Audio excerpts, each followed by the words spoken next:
أعوذ بالله من الشيطان الرجيم بسم الله الرحمن الرحيم وَإِذَا جَاءَتْهُمْ آيَةٌ قَالُوا لَن نُّؤْمِنَ حَتَّى نُؤْتَى مِثْلَ مَا أُوتِيَ رُسُلُ اللَّهِ اللَّهُ أَعْلَمُ حَيْثُ يَجْعَلُ رِسَالَتَهُ سَيُصِيبُ الَّذِينَ أَجْرَمُوا صَغَارٌ عِندَ اللَّهِ وَعَذَابٌ شَدِيدٌ بِمَا كَانُوا يَمْكُرُونَ فَمَن يُرِدِ اللَّهُ أَن يَهْدِيَهُ يَشْرَحْ صَدْرَهُ لِلْإِسْلَامِ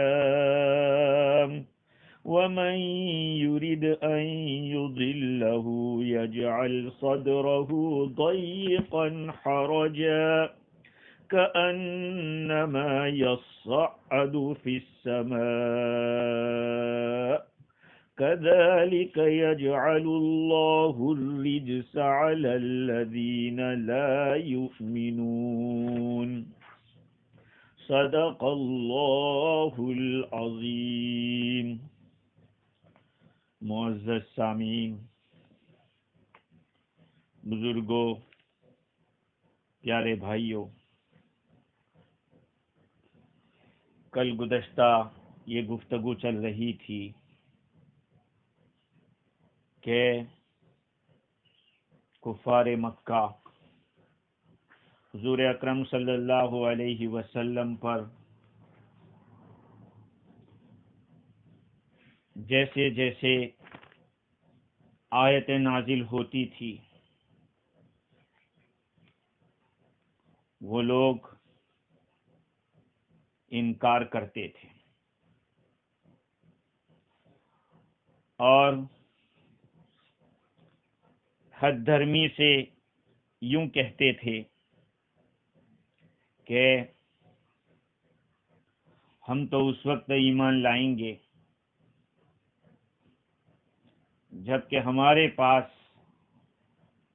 اس طرح کی باتیں آئے جو محمد صلی اللہ علیہ وسلم کے پاس آتی ہیں۔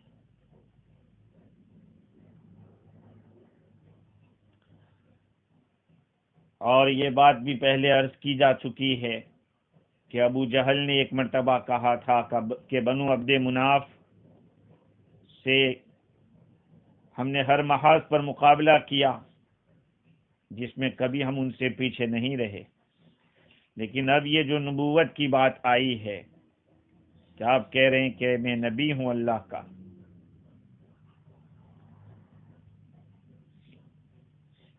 اس میں ہم ان کا مقابلہ نہیں کر سکتے۔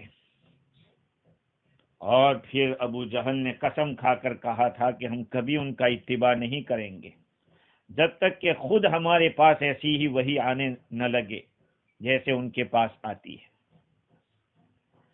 یعنی ان کے نزدیک یہ بات تھی کہ یہ نبی رہیں، ہم میں بھی ایک نبی ہو،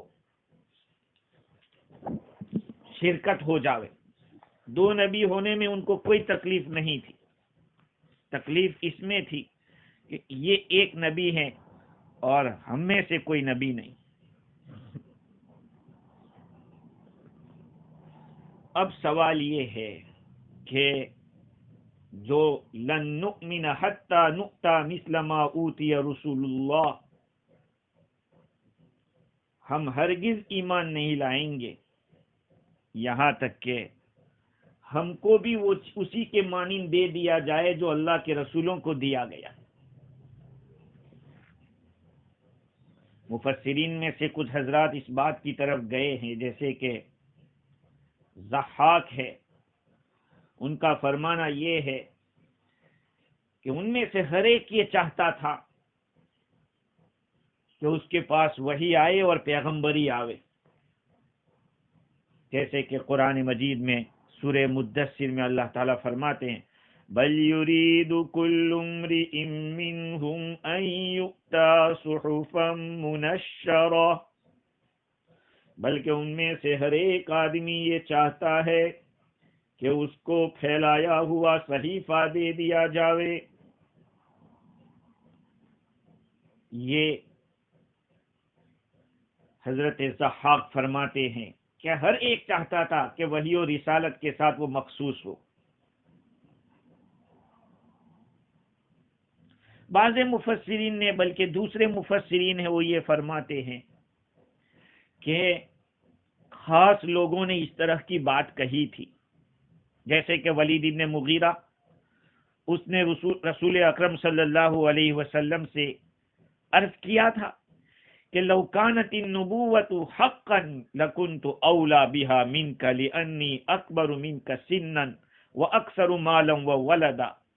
اگر یہ نبوت حق ہوتی، جو آپ کو دی گئی ہے وہ حق ہوتی، تو میں اس کا زیادہ لائق تھا، اس لیے کہ میں آپ سے عمر میں بھی بڑا ہوں اور مال اور اولاد کے اعتبار سے بھی بڑھا ہوا ہوں. میرے پاس مال بھی زیادہ ہے، اولاد بھی زیادہ ہے. اس وقت یہ آیت کریمہ، اس آیت کریمہ میں اسی کی طرف اشارہ کیا گیا ہے. تو بعض مفسرین یہ کہتے ہیں، امام رازی نے ضحاک کی بات کو زیادہ ترجیح دی ہے، کیونکہ قرآن کے جو الفاظ ہیں، جس آیت کریمہ کی تفسیر ہم لوگ سن رہے ہیں، اس آیت کریمہ میں جمع کا صیغہ آیا ہے. وَإِذَا جَاءَتْهُمْ آيَةٌ قَالُوا لَن نُؤْمِنَ حَتَّى نُؤْتَى مِثْلَ مَا أُوتِيَ رُسُلُ اللَّهِ. جب ان کے پاس کوئی نشانی آتی ہے جو حضور اکرم صلی اللہ علیہ وسلم کی نبوت پر دلالت کرنے والی ہو، ایسی نشانی جو معجزے کی شان کی ہو اور قاہر ہو، تو وہ کہتے ہیں لن نؤمن، ہم ہرگز ایمان نہیں لائیں گے یہاں تک کہ ہم کو بھی وہی مل جاوے جو اس منصب والوں کو اللہ تعالیٰ کے یہاں ملتا ہے. یہ دلالت کر رہا ہے ان کے کامل درجے کے حسد کے اوپر. مقصد ان کا کفر پر باقی رہنا تھا، کوئی دلیل طلب کرنا نہیں تھا. تو امام راضی فرماتے کہ دیکھو یہاں جماعت کا تذکرہ ہے، جمع متکلم ہے، اور اس سے پہلے جو آیت گزری ہے جس میں اللہ تعالیٰ نے یہ فرمایا کہ ہم ہر بستی کے اندر بڑے لوگ ہوتے ہیں ان کو جرم کا، گناہوں کا مرتکب کر دیتے ہیں، وہاں بھی جمع کا لفظ آیا ہے. اس لیے اسی طرح کی بات سارے لوگ ہی چاہتے تھے کہ ہمارے پاس جبریل امین آوے اور ہمارے پاس دین کی باتیں جیسے محمد صلی اللہ علیہ وسلم کے پاس آتی ہے ایسے ہمارے پاس بھی آتی رہے.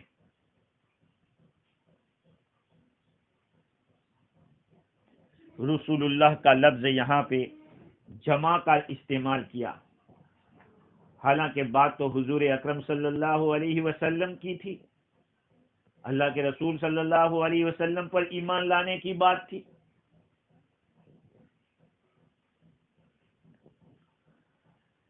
اس میں امام راضی نے لکھا ہے کہ مشہور قول یہ ہے کہ ان سب نے یہ چاہا تھا کہ ان کو نبوت اور رسالت مل جائے جیسے محمد صلی اللہ علیہ وسلم کو ملی ہے، تاکہ وہ متبوع بنے، کسی کا تابع نہ بنے، وہ سب لوگ ان کے پیچھے پیچھے چلنے والے بنے، وہ کسی کے پیچھے نہ چلیں، وہ مخدوم بنے، خادم نہ بنے.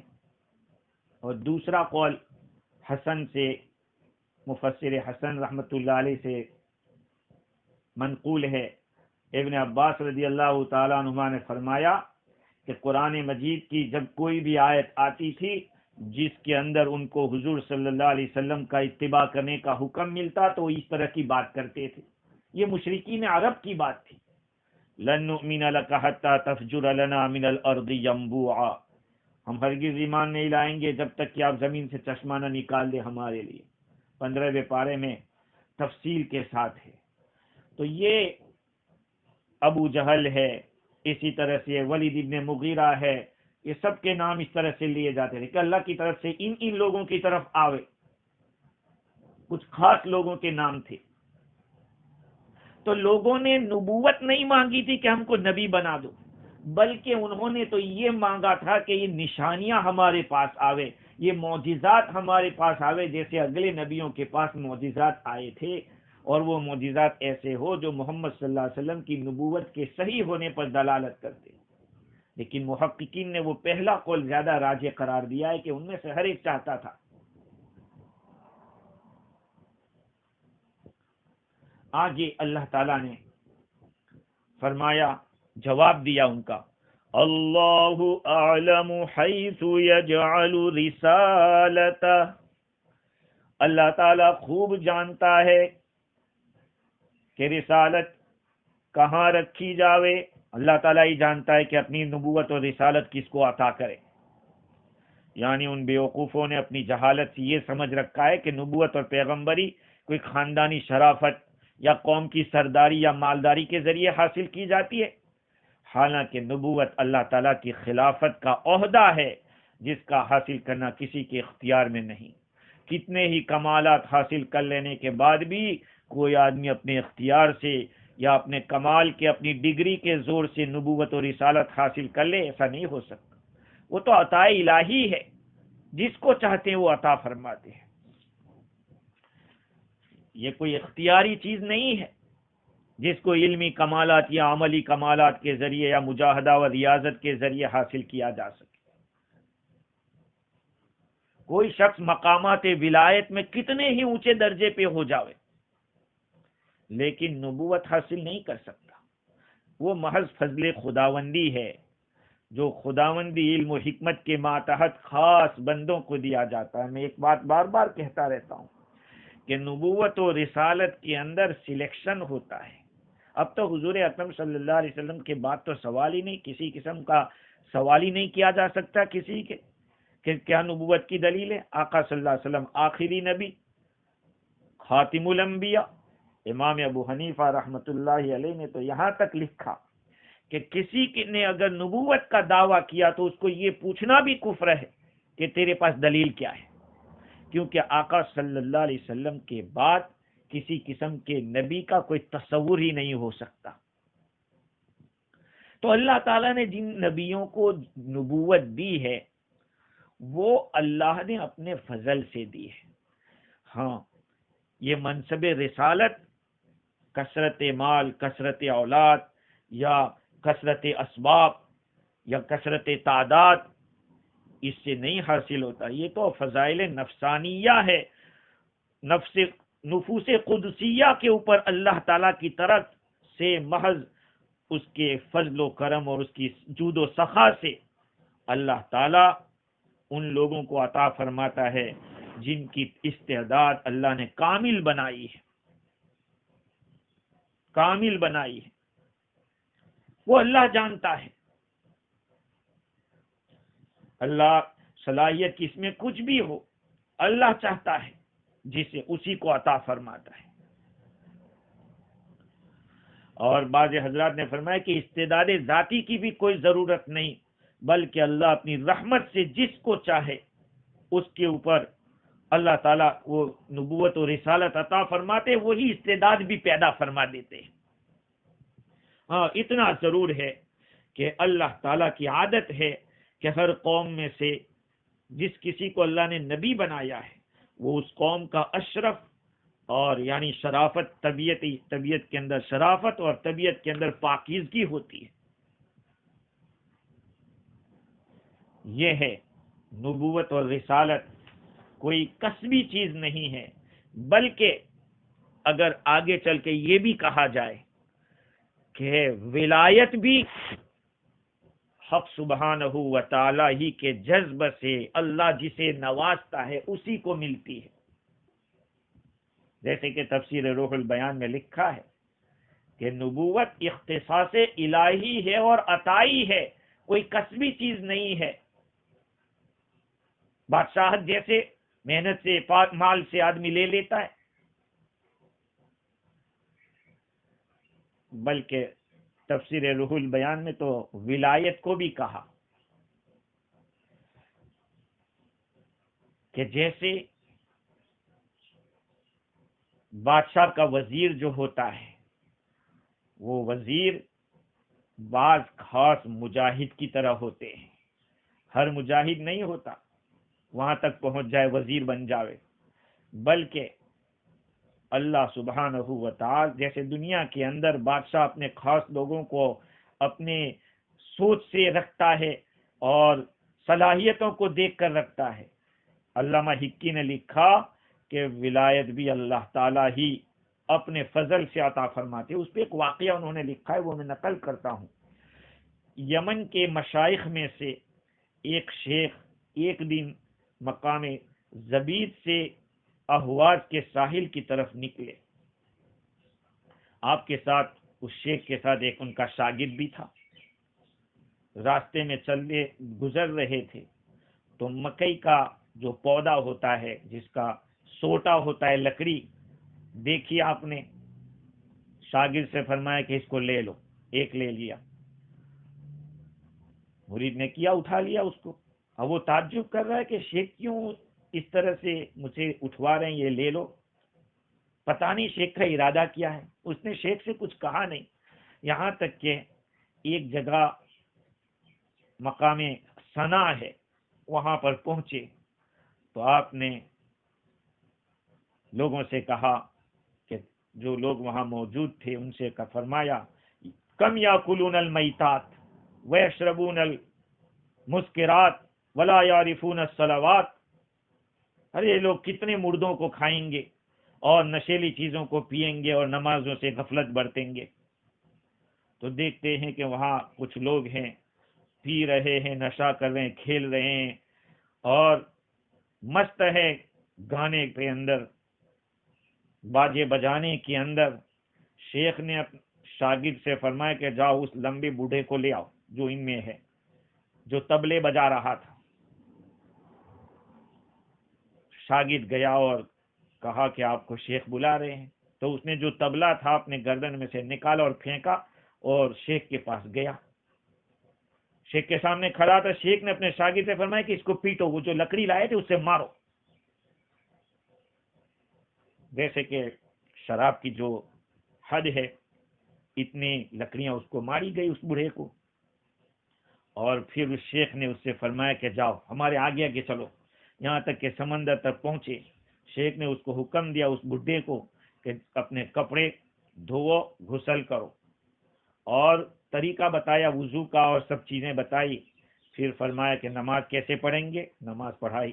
پھر شیخ آگے بڑھے اور ان لوگوں کو ظہر کی نماز پڑھائی، ایک تو ان کا اسٹوڈنٹ تھا اس کو، اور وہ جو بڈھا آیا تھا اس کو، ان دونوں کو ظہر کی نماز پڑھائی۔ نماز سے فارغ ہوئے تو شیخ کھڑے ہو گئے اور اپنا جو مصلی تھا جائے نماز، اس کو دریا کے اوپر رکھ دیا اور اس بڈھے کو کہا کہ جاؤ آگے بڑھو اور اپنے دونوں قدم اس مصلی پہ رکھ کے نماز پڑھو۔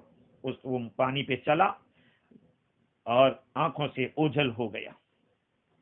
جو اسٹوڈنٹ تھا، شاگرد تھا، اس نے اپنے شیخ کی طرف توجہ کی اور کہا کہ ارے بھائی افسوس، میں آپ کے ساتھ اتنے سال سے ہوں، میری زندگی کا اتنا سارا وقت آپ کے پاس گزر گیا، مجھے تو ایسا کوئی مقام ملا ہی نہیں، اس کو ایک گھڑی کے اندر آپ نے دے دیا، اتنی بڑی بڑی کرامت اس کو دے دی۔ شیخ رو پڑے اور شیخ نے فرمایا کہ یا ولدی وہ عیش کن تو انا، میں کیا ہوں، میرے بچے یاد رکھ، میری کیا حقیقت ہے، میری کیا حیثیت ہے۔ ھذا فعل اللہ، یہ اللہ کا فعل ہے۔ مجھے کہا گیا کہ فلانا ابدال جو اللہ کے بندوں کے، دیکھو جیسے دنیا کے اندر پارلیمنٹ میں مختلف سیٹیں ہوتی ہے، ولایت کے اندر بھی اللہ تعالیٰ نے بعض سیٹیں رکھی ہے جس کے اندر غوث ہوتے ہیں، ابدال ہوتے ہیں، اور اسی طرح سے اولیاء کے اور بھی مقامات ہیں۔ خیر، تو شیخ نے اس کو فرمایا کہ مجھے اللہ کی طرف سے یہ الہام ہوا، یہ اللہ کا حکم ہے کہ فلانا ابدال گزر چکا ہے، لہذا اس کی جگہ پر فلانے کو بٹھا دو، میں نے اس حکم کا پالن کیا ہے۔ خادم کا کام یہی ہوتا ہے کہ حکم جو اللہ کی طرف سے ملے وہ کرے۔ تو میں نے تو چاہا تھا کہ یہ مجھے مقام حاصل ہوتا، لیکن اللہ تعالیٰ جانتا ہے کہ ولایت کا کون سا مقام کس کو دیا جائے۔ تو ولایت سے آگے تو نبوت اور رسالت ہے۔ آج ابھی بڑے دھوم دھام سے ولایت کی بات کے پر مجھے یاد آیا کہ چل رہا ہے، ہمارے بہت سارے ساتھی شیخ عبد القادر جیلانی رحمۃ اللہ علیہ یقیناً بہت بڑے ولی تھے، اس کا انکار نہیں، لیکن صدیق اکبر جتنے تو بڑے ولی نہیں تھے۔ صحابہ کرام کی جتنی بڑی جماعت ہے، ان صحابہ کی جماعت میں چھوٹا صحابی ہو وہاں تک بھی شیخ عبد القادر جیلانی یا کوئی اور ولی نہیں پہنچ سکتا، اس لیے کہ حضور اکرم صلی اللہ علیہ وسلم کی صحبت ان لوگوں کو نصیب ہوئی، اور حضور کے ساتھ ایمان کی حالت میں ایک آدھ گھڑی جو ان کی گزری ہے اس کا کوئی بدل نہیں ہو سکتا۔ اس لیے آج دنیا ایک بھلبھلیاں کے اندر ہے، اور ایسی بھلبھلیاں میں پھنس گئی کہ شیخ عبد القادر جیلانی رحمۃ اللہ علیہ کے نام پہ دیگیں چل رہی ہے اور کتنے خرافات ہو رہے ہیں، حالانکہ ان کو یہ معلوم ہونا چاہیے حضور اکرم صلی اللہ علیہ وسلم کے بعد اگر کسی کا مقام ہے تو وہ صدیق اکبر ہے، آپ کے بعد عمر فاروق ہے رضی اللہ عنہما، عثمان ذو النورین رضی اللہ عنہ ہے، حضرت علی مرتضی رضی اللہ، لیکن ان سب کو چھوڑ کے شیخ عبد القادر جیلانی رحمۃ اللہ علیہ کے لیے جو کچھ کیا جا رہا ہے بدعات اور خرافات، یقیناً یہ یوں کہیں کہ فرق مراتب نہ سمجھنا ہے، جو ایک زندقیت کی سیڑھی ہے۔ آدمی بے دین ہو جاتا ہے جب فرق مراتب نہیں کرتا۔ اللہ تعالیٰ فرماتے ہیں کہ اللہ اعلم حیث یجعل رسالتہ، اللہ تعالیٰ خوب جانتا ہے کہ کہاں پر اپنی رسالت کو رکھے۔ اللہ اعلم حیث یجعل رسالتہ، اللہ تعالیٰ خوب جانتا ہے جہاں اپنا پیغام وحی کے ذریعے بھیجتا ہے۔ ہر کس و ناقص اس شرف کے قابل نہیں، این سعادت بزور بازو نیستان بخشد خدائے بخشندہ، یہ ہاتھ کی طاقت سے اور پاور سے نہیں ملتا، یہ تو اللہ تعالیٰ کی بخشش سے اور اللہ کی نوازش سے ملتا ہے۔ آگے اللہ تعالیٰ نے ان کے اس جرم کی سزا کو بیان کیا ہے۔ اس بارے میں جو نبوت کی بات آئی اس کے بارے میں امام رازی نے لکھا ہے کہ لوگوں نے اس بارے میں اختلاف کیا کہ انسانی روحیں وہ سب سیم ہوتی ہے یا ہر ایک میں کچھ فرق رہتا ہے۔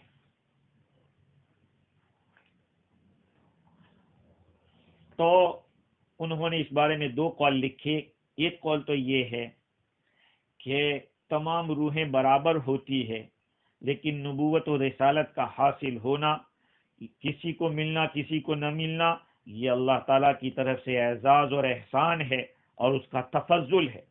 دوسری ایک جماعت یہ کہہ رہی ہے کہ انسانی روحوں میں اختلاف ہے، ان کی ماہیتوں میں فرق ہے، بعض تو بہت ہی زیادہ بھلی ہوتی ہے، پاک ہوتی ہے، جسمانی علائق سے پاک ہوتی ہے، انوار الہیہ سے روشن ہوتی ہے اور بلند رہتی ہے، اور بعض ایسی ہوتی ہے جو کچھ گھٹیا ہوتی ہے، جسمانیات کی محبت کی وجہ سے وہ گدلی رہتی ہے۔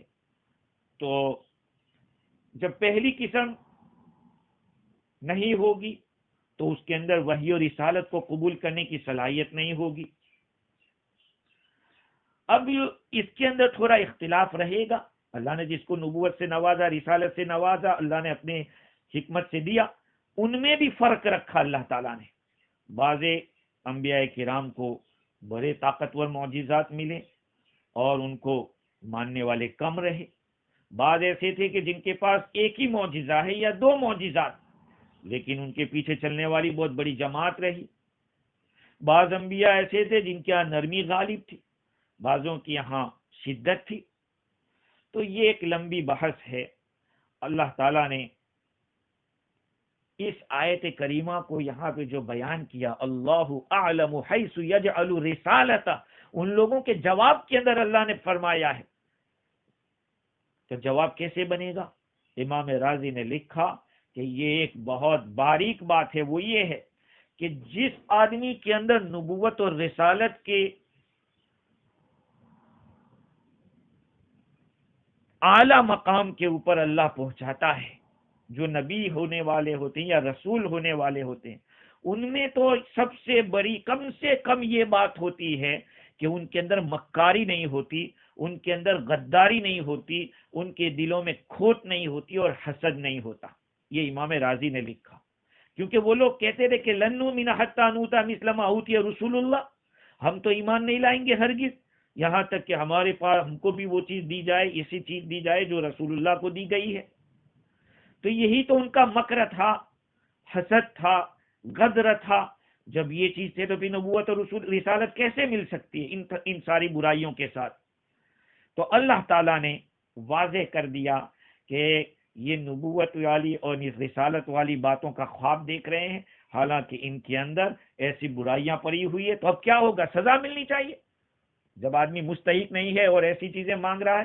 اللہ تعالیٰ آگے فرماتے ہیں سَيُصِيبُ الَّذِينَ أَجْرَمُوا صَغَارٌ عِندَ اللَّهِ وَعَذَابٌ شَدِيدٌ بِمَا كَانُوا يَمْكُرُونَ۔ یقیناً ان لوگوں کو جنہوں نے جرم کیا ہے، اللہ تعالیٰ کی طرف سے اللہ کے پاس ان کو رسوائی ہوگی اور سخت عذاب ہوگا، اس وجہ سے کہ وہ مکاری کرتے تھے، وہ مکر کرتے تھے۔ یہ آیت کریمہ ان لوگوں کی سزا کو بتلا رہی ہے، ان کی ان صفات ذمیمہ اور بری عادتوں کی وجہ سے اللہ کے پاس ایک تو ان کو ذلت ہوگی۔ اللہ کے پاس کا مطلب کیا ہے؟ اللہ کے پاس کا مطلب یہ ہے کہ قیامت کے روز جب یہ اللہ تعالیٰ کے سامنے حاضر ہوں گے تو ذلیل و خوار ہو کر حاضر ہوں گے، اور پھر ان کو سخت عذاب دیا جائے گا۔ ایک معنی یہ بھی ہو سکتا ہے کہ آج اپنی قوم میں بڑے اور رئیس کہلاتے ہیں، ان قریب ان کی بڑائی اور عزت خاک میں ملنے والی ہے، ان کو اللہ تعالیٰ کے پاس سخت ذلت اور رسوائی پہنچنے والی ہے اور سخت عذاب ہونے والا ہے۔ اور ایک معنی یہ بھی ہو سکتے کہ اگرچہ اس وقت ظاہر میں یہ بڑے عزت دار اور رئیس لگتے ہیں، لیکن اللہ کی طرف سے ان کو سخت ذلت اور رسوائی پہنچنے والی ہے۔ وہ دنیا میں بھی ہو سکتی ہے اور آخرت میں بھی، جیسے انبیاء کرام علیہم السلام کے مخالفین کے متعلق دنیا کی تاریخ میں اس کا مشاہدہ ہوتا رہا ہے کہ انجام کار مخالفین انبیاء دنیا میں بھی ذلیل ہوئے۔ حضور اکرم صلی اللہ علیہ وسلم کے بڑے بڑے مخالف تھے جو اپنی عزت کی ڈینگے مارا کرتے تھے، ایک ایک کر کے یا تو دائرے اسلام میں داخل ہوئے، اور جو نہ ہوئے تو ذلیل و خوار ہو کر ہلاک ہوئے۔ ابو جہل، ابو لہب اور عتبہ، شیبہ کتنے بڑے سمجھے جاتے تھے قریش کے سردار، ان کا حال دنیا کے سامنے آ گیا، اور جتنے باقی تھے ان کا بھی تو بعد والوں میں فتح مکہ کے دن کھل کے آ گیا۔ چنانچہ ان کی جو رسوائی ہوگی، اس رسوائی کے بارے میں امام رازی نے مختلف صورتیں لکھی ہے۔ ایک تو یہ ہے کہ آخرت میں جہاں کوئی فیصلہ کرنے والا نہیں ہوگا، صرف اللہ ہی کا فیصلہ نافذ ہوگا، وہاں پتہ چلے گا کہ ہم نے اس کی کتنی مخالفت کی تھی اور ہم نے اس کا کتنا کہنا نہیں مانا تھا۔ سر رسوائی ہوگی اللہ کے سامنے وہاں۔ اور دوسری بات یہ ہے کہ ان کو رسوائی ملے گی دنیا ہی کے اندر اللہ کے حکم سے۔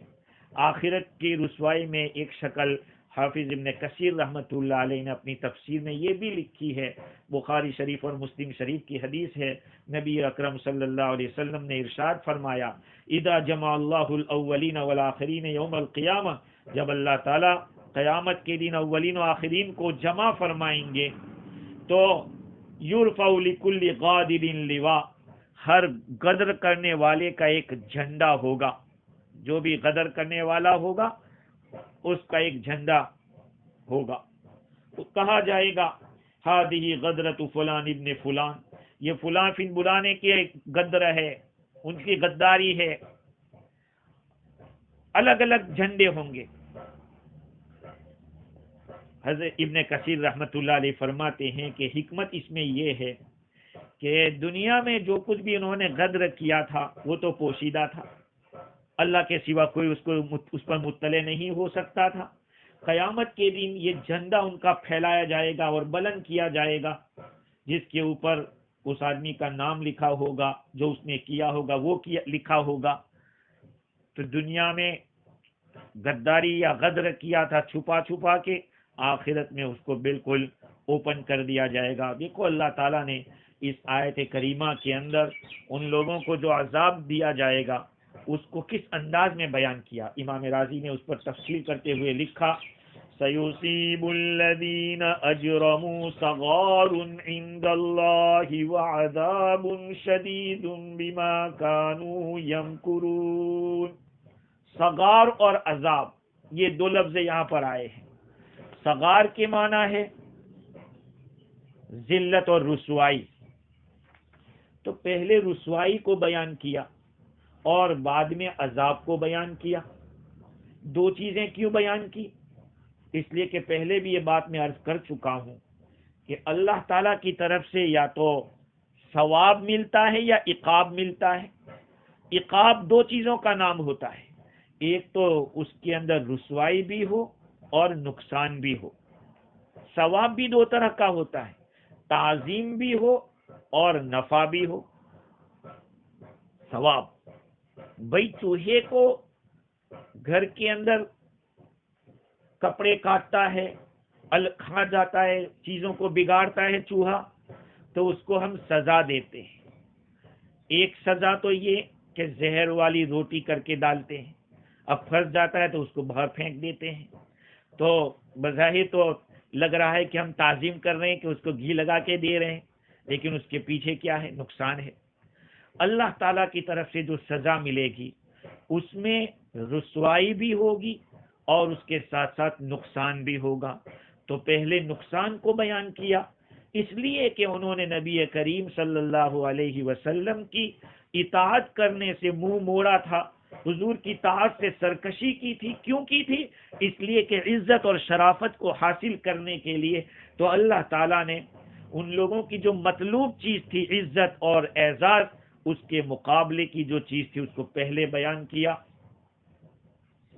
اور بعد میں سزا کو بیان کیا، عذاب۔ یہ دو چیزوں کو اللہ تعالیٰ نے دھمکی دی ہے ان کو، سَيُصِيبُ الَّذِينَ أَجْرَمُوا صَغَارٌ عِندَ اللَّهِ وَعَذَابٌ شَدِيدٌ بِمَا كَانُوا يَمْكُرُونَ۔ عذاب شدید تو کیا ہے؟ بڑی رسوائی ہوگی، سخت پٹائی، جہنم کے بارے میں اللہ ہم سب کی حفاظت فرمائے۔ اور آخر میں وجہ بھی بتلا دی، بما کانوا یمکرون، یہ اس وجہ سے کہ یہ مکاریاں کیا کرتے تھے، مکر کیا کرتے تھے، دین میں داخل ہونا نہیں ہے اور خاموخواہ کے بہانے نکال رہے ہیں کہ ہمارے پاس یہ آ جاوے، ایسی نشانی آ جاوے۔ یہ ان لوگوں کے بہانے تھے۔ آگے اللہ سبحانہ و تعالی نے ایک اور آیت کے اندر واضح کر دیا ہے کہ ان لوگوں سے کوئی ایسی امید رکھنا کہ یہ کچھ کریں گے، دین کے اوپر آئیں گے، یہ نہیں ہو سکتا۔ چنانچہ اللہ تعالیٰ فرماتے ہیں فَمَن يُرِدِ اللَّهُ أَن يَهْدِيَهُ يَشْرَحْ صَدْرَهُ لِلْإِسْلَامِ وَمَن يُرِدْ أَن يُضِلَّهُ يَجْعَلْ صَدْرَهُ ضَيِّقًا حَرَجًا كَأَنَّمَا يَصَّعَّدُ فِي السَّمَاءِ كَذَلِكَ يَجْعَلُ اللَّهُ الرِّجْسَ عَلَى الَّذِينَ لَا يُؤْمِنُونَ۔ جس شخص کو اللہ تعالی نجات کے راستے پہ ڈالنا چاہتے ہیں، اللہ تعالیٰ جس کو ہدایت دینا چاہتے ہیں، جس کو اللہ تعالیٰ راستے پہ لانا چاہتے ہیں، یشرح صدرہ للاسلام، اس کے سینے کو اسلام کے قبول کرنے کے لیے کشادہ کر دیتے ہیں، کھول دیتے ہیں۔ وَمَن يُرِدْ أَن يُضِلَّهُ يَجْعَلْ صَدْرَهُ ضَيِّقًا حَرَجًا، اور وہ آدمی جس کو اللہ تعالیٰ گمراہ کرنا چاہتے ہیں اس کے سینے کو تنگ، نہایت تنگ، بے انتہا تنگ کر دیتے ہیں۔ کأنما یصعد فی السماء،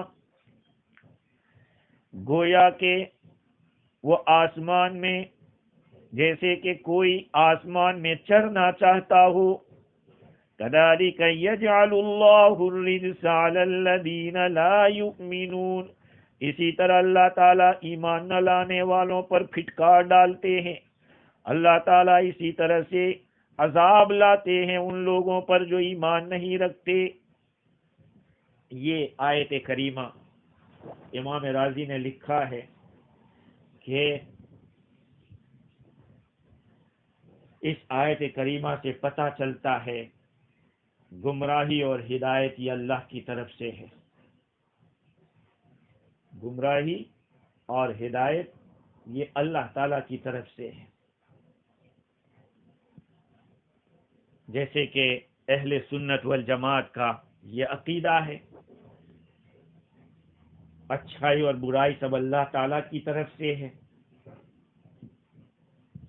اب یہ کہ بندے کے دل میں داعیہ پیدا ہوتا ہے یا بندے کو علم ہوتا ہے، اعتقاد بنتا ہے یا گمان کرتا ہے، جو کچھ بھی یہ سب اللہ کی طرف سے ہے. فَمَن يُرِدِ اللَّهُ أَن يَهْدِيَهُ يَشْرَحْ صَدْرَهُ لِلْإِسْلَامِ. اللہ تعالیٰ کی طرف سے ہدایت پانے والوں اور گمراہی پر جمے رہنے والوں کے کچھ حالات جو اوپر بیان ہوئے، اب اس کی علامت اللہ تعالیٰ بتلا رہے ہیں. کچھ حالات اور کچھ علامت بتلا رہے ہیں کہ جس شخص کو اللہ تعالیٰ ہدایت دینا چاہتے ہیں اس کا سینہ اسلام کے لیے کھول دیا جاتا ہے. سینہ کھولنے کا کیا مطلب ہے؟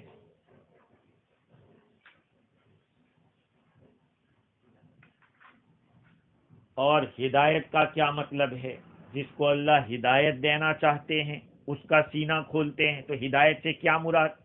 علامہ آلوسی نے بغدادی رحمت اللہ علیہ نے تو لکھا کہ ہدایت سے مراد سیدھا راستہ بتلانا، ایمان کی توفیق دینا اللہ جس کو چاہتے ہیں. معتزلہ یہاں ایمان مراد نہیں لیتے بلکہ ثواب مراد لیتے ہیں یا جنت مراد لیتے ہیں. خیر، یشرح صدرہ للاسلام، اللہ تعالیٰ اس کے سینے کو کھول دیتے ہیں. سینہ کھولنے کا مطلب لیث کے حوالے سے امام راضی نے لکھا کہ عربی زبان میں بولا جاتا ہے شرح اللہ صدرہ فانشرح، اللہ نے اس کے سینے کو کھولا تو وہ کھل گیا. یعنی اللہ تعالیٰ نے اس کے سینے کو اس بات کے قبول کرنے کے لیے کشادہ کیا تو وہ کشادہ ہو گیا.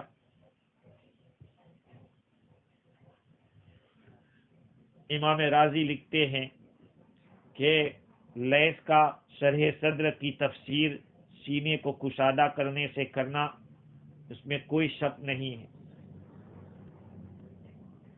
لیکن کھولنے کا ایک تو معنی یہ ہوتا ہے کہ 6 فٹ کا ہے تو اس کو 8 فٹ کا کر دیا جائے، یہ تو حقیقت کھولنا ہے. لیکن یہ معنی تو مراد ہو نہیں سکتے بلکہ اس کا کچھ معنی اور لینا پڑے گا. جب بندہ، ایک معنی یہ ہے کہ جب بندہ حضرت انسان اعمال میں سے کسی عمل کے بارے میں یہ عقیدہ رکھتا ہے کہ اس عمل کا نفع بہت زیادہ ہے، اس کے اندر خیر زیادہ ہے، تو بندہ اس عمل کی طرف مائل ہوتا ہے، اس کی رغبت اس عمل کے کرنے کی طرف مضبوط ہو جاتی ہے.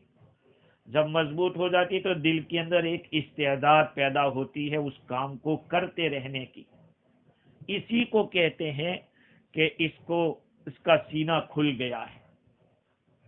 کسی عمل کے بارے میں یہ سوچتا ہے کہ اس کا نقصان زیادہ ہے، اس کی برائی زیادہ ہے، تو اس عمل سے اس کو نفرت ہو جاتی ہے. طبیعت میں نفرت اور اس کے قبول کرنے سے دوری ہو جاتی ہے. تو کیا ہوگا کہ جب راستہ تنگ ہوتا ہے تو اس میں داخل ہونا مشکل ہوتا ہے، اور کشادہ ہوتا ہے تو داخل ہونا آسان ہوتا ہے. بس اسی طرح سے جب یوں کہا جاوے کہ فلانے کام میں اس بندے کا عقیدہ یہ ہے کہ نفع زیادہ ہے، خیر زیادہ ہے، تو اس پر مائل ہوتا ہے، تو کہیں گے کہ اس کے دل میں اس عمل کا میلان زیادہ ہے، اس کا سینہ کشادہ ہو گیا اس کام کے لیے، اور جس کام کے لیے نقصان کے بارے میں تو کہتے ہیں کہ اس کا سینہ کشادہ ہو گیا ہے کہ یہ کام صحیح نہیں ہے۔ یہ ہے شرح صدر۔ اور بعض حضرات نے شرح صدر کی ایک تفسیر یہ بھی بیان کی ہے کہ شرح فلان امرہ، فلانے نے اپنے معاملے کو واضح کر دیا۔ جب کوئی مسئلہ مشکل ہوتا ہے تو اس کو بہت ہی ڈیٹیل کے ساتھ انفرائز کرنا، اس کو واضح کرنا، کھول کر بیان کرنا، تو اس کو بھی شرح کرنا کہتے ہیں۔ جیسے ایک گائیڈ کہتے ہیں، کتاب انگلش میں اس کو گائیڈ کہتے ہیں، اردو میں اس کو شرح کہتے ہیں۔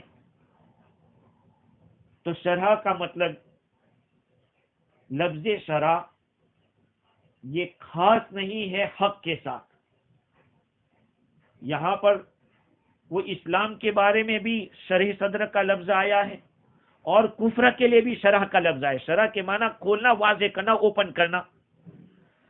جیسے کہ افمن شرح اللہ صدرہ للاسلام فہو علی نور من ربی، یہاں پر اسلام کے لیے سینے کو کھولنے کا ذکر ہے۔ وَلَكِن مَّن شَرَحَ بِالْكُفْرِ صَدْرًا فَعَلَيْهِ غَضَبٌ مِّنَ اللَّهِ، 14ویں پارے کے اندر اللہ تعالیٰ نے فرمایا ہے کہ إِلَّا مَنْ أُكْرِهَ وَقَلْبُهُ مُطْمَئِنٌ بِالْإِيمَانِ، جب کسی کو مجبور کیا جائے کفر کے کلمات بکنے کے اوپر، بولنے کے اوپر، تو پھر کہا کہ اس کا دل صحیح سالم ہے تو کوئی پرابلم نہیں ہے، شریعت نے اجازت دی ہے۔ یہ الگ بات ہے کہ جان دے دے اور کفر کا کلمہ نہ بولے تو بڑا اونچا مقام ملے گا، لیکن شریعت نے کہا کہ زبان سے بول لے، جان بچانے کے لیے اس کی اجازت ہے۔ ہاں البتہ وَلَكِن مَّن شَرَحَ بِالْكُفْرِ صَدْرًا فَعَلَيْهِ غَضَبٌ مِّنَ اللَّهِ، ہاں جس نے اپنے سینے سے ہی اس بات کا کلمہ کفر کو شرح صدر کے ساتھ کہا ہے تو اس پر اللہ کا غضب ہوگا۔ یہ واضح کرنے کے معنی میں ہے۔ اس کی تشریح حضور اکرم صلی اللہ علیہ وسلم کی زبان مبارک سے ہم سمجھیں کہ کیا ہے۔ حضرت عبداللہ بن مسعود رضی اللہ تعالیٰ عنہ کی روایت حضرت مفتی شفیع صاحب نور اللہ مرکزہ نے حاکم مستدرک حاکم ہے، بیہقی ہے، اس کے حوالے سے نقل کی۔ رازی نے بھی اس روایت کو لکھا ہے، اسی طرح سے علامہ آلوسی نے بھی لکھا ہے۔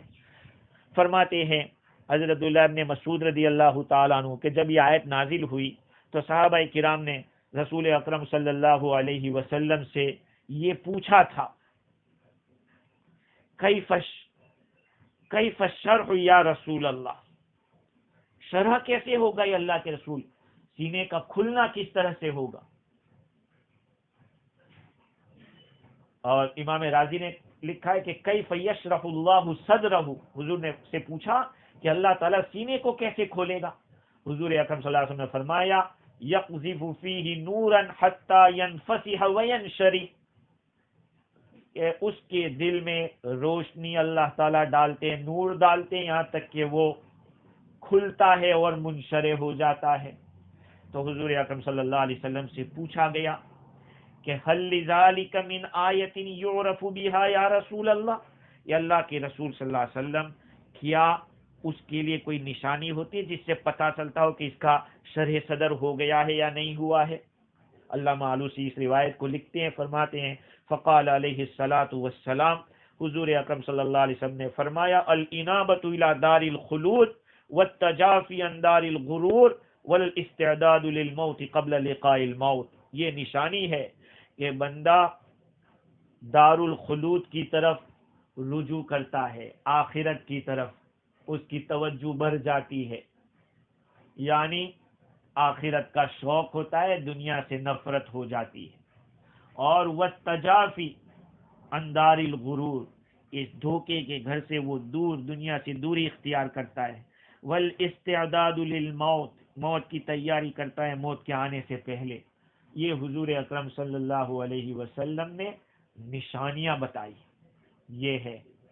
جب یہ بات معلوم ہو گئی تو امام رازی آگے لکھتے ہیں کہ فعل کا داعی ضروری ہے کہ فعل کے حاصل ہونے سے پہلے ہو، اور شرح ایمان کا شرح صدر کا مطلب ہے ایمان کی طرف داعی کا حاصل ہو جانا، ایمان کی طرف بلانے والی چیز کا حاصل ہو جانا. تو معلوم ہوا اس آیت کے ظاہر سے کہ شرح صدر پہلے ہوتا ہے اسلام کے حاصل ہونے سے پہلے. اسلام کے حاصل ہونے سے پہلے سینہ پہلے کھل جاتا ہے.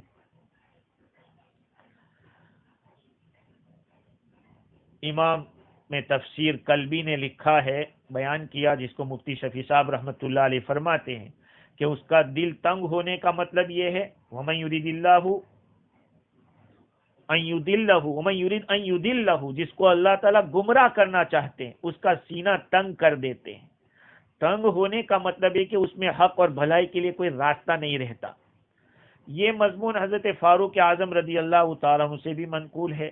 حضرت عبداللہ ابن عباس رضی اللہ عنہ فرمائے کہ جب وہ اللہ کا ذکر سنتا ہے تو اس کو وحشت ہونے لگتی ہے.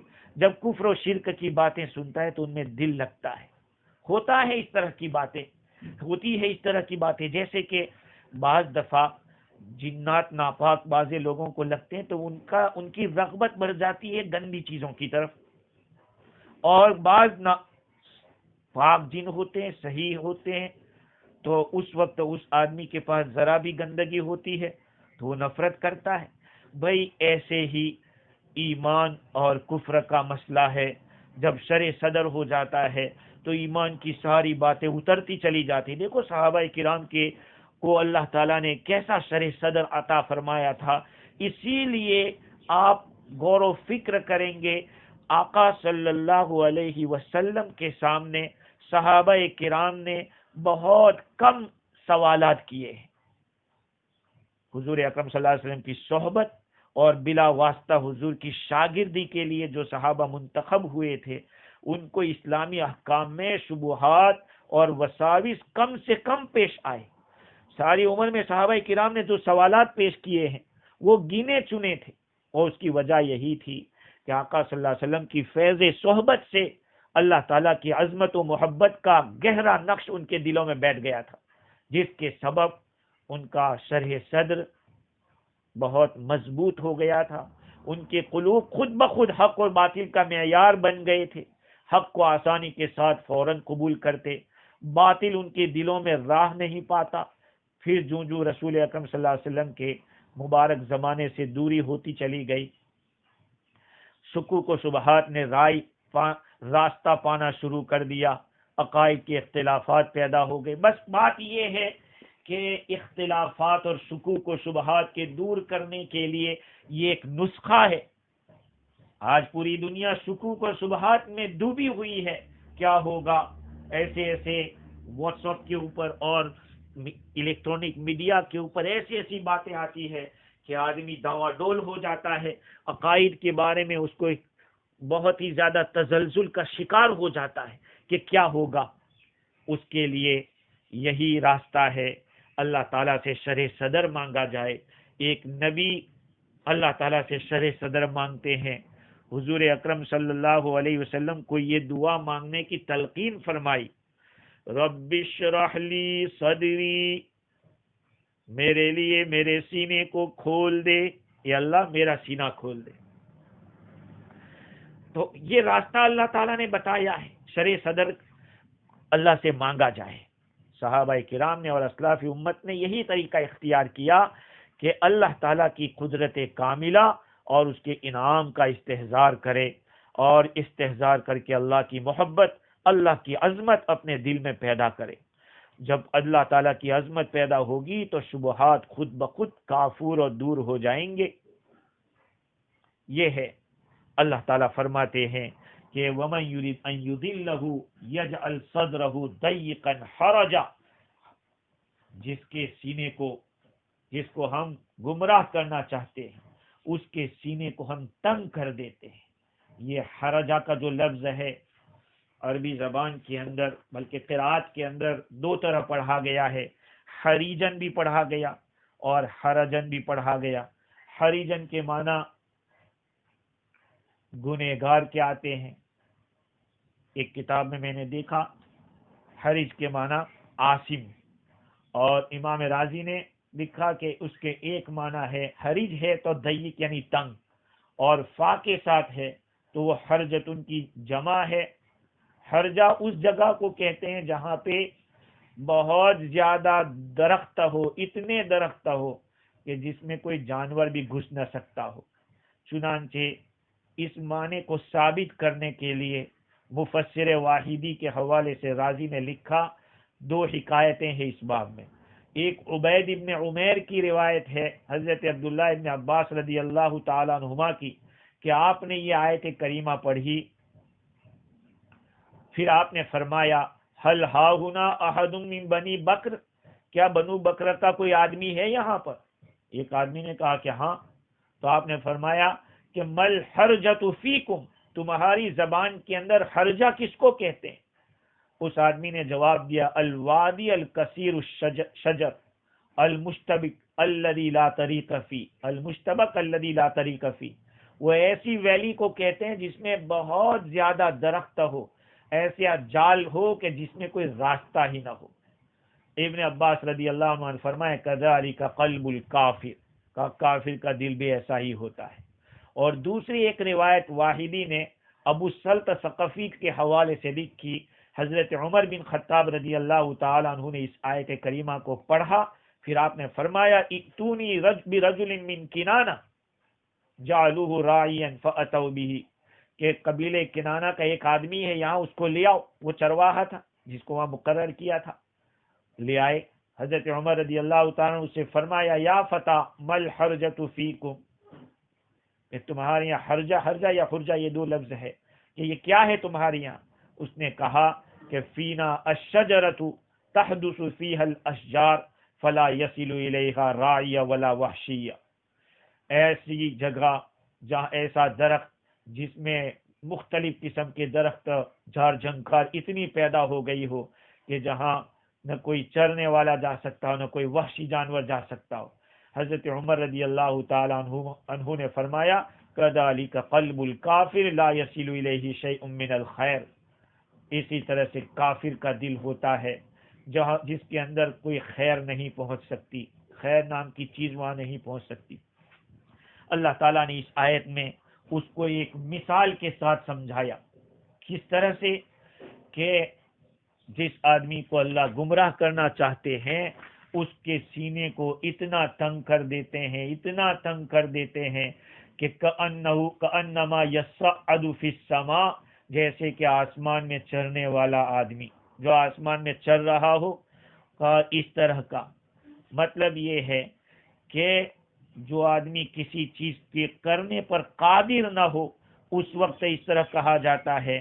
آدمی کی طاقت سے کوئی چیز باہر ہو اس کو بتلانے کے لیے کہتے ہیں کہ یصعد فی السماء، یہ تو آسمان میں چڑھ رہا ہے۔ اس میں اشارہ اس طرف ہے کہ ان لوگوں سے ایمان کی امید نہیں رکھی جا سکتی، کیونکہ ایمان ان لوگوں سے ممنوع ہے، رکا ہوا ہے، جیسے کہ پہاڑ پہ، جیسے آسمان میں چڑھنا مشکل، ان میں ایمان کا داخل ہونا مشکل۔ امام رازی نے اس مقام کے اوپر لکھا ہے کہ ایمان بھی کافر کے دل کے اوپر بھاری رہتا ہے۔ مطلب یہ ہے کہ اسلام کا ان لوگوں کے اندر داخل ہونا ایسا ہے جیسے کہ آسمان کی طرف چڑھنا، یہ مشکل ہے۔ یہاں تشبیہ دی گئی ہے، انسان کو جب آسمان پر چڑھنے کا مکلف کیا جاوے تو یہ مکلف کرنا اس کو بڑا بھاری ہوتا ہے، اس پر بڑا دشوار ہوتا ہے اور وہ اس سے نفرت کرتا ہے۔ اسی طرح سے کافر، اس کے اوپر ایمان بھاری ہے اور اس کو اس سے نفرت ہے۔ اور دوسری تشبیہ کا صورت یہ ہے کہ اس کا دل اسلام سے دور ہوتا جاتا ہے، ایمان کو قبول کرنے سے دور ہوتا جاتا ہے۔ تو اس دوری کو اللہ تعالیٰ نے بیان کیا کہ جیسے کہ آسمان میں چڑھنا مشکل ہے، ایسے ان لوگوں کے لیے ایمان مشکل ہے۔ کذالک یجعل اللہ الرجس علی الذین لا یؤمنون، اللہ تعالی ان لوگوں کے اوپر جو ایمان نہیں رکھتے عذاب لائے گا۔ یہ رجس کا جو لفظ ہے وہ کئی معنی میں آتا ہے، مفسرین نے اس کی تفسیر میں ابن عباس رضی اللہ تعالیٰ عنہ نے تو شیطان فرمایا ہے کہ جو ایمان نہیں لاتے ان کے اوپر اللہ تعالیٰ اسی طرح سے شیطان کو مسلط کر دیتے ہیں۔ بعضوں نے رجس کی تفسیر عذاب سے کی ہے، تو اس کا مطلب یہ ہوگا جیسے کہ حضرت علامہ آلوسی نے زجاج کے حوالے سے کہ دنیا میں لعنت اور آخرت میں عذاب، یہ ہے رجس۔ مجاہد فرماتے کہ رجس وہ ہے کہ مالا خیر فی، جس میں کوئی خیر نہ ہو، اور امام راغب نے رجس کی تفسیر کی ہے الشیء القذر، گندی چیز۔ کذالک یجعل اللہ الرجس علی الذین لا یؤمنون، اللہ تعالیٰ اسی طرح سے ان لوگوں پر جو ایمان نہیں رکھتے عذاب لائیں گے، یا شیطان کو مسلط کریں گے، یا یہ کہ اللہ تعالیٰ اس کے اوپر گندگی ڈالیں گے۔ اللہ تعالیٰ ہم سب کو شرح صدر عطا فرماوے اور موت تک ایمان کے اوپر قائم رکھے، اور ہمارے ایمان کو دن بدن بڑھاوے، اضافہ کرے۔ وآخر دعوانا الحمد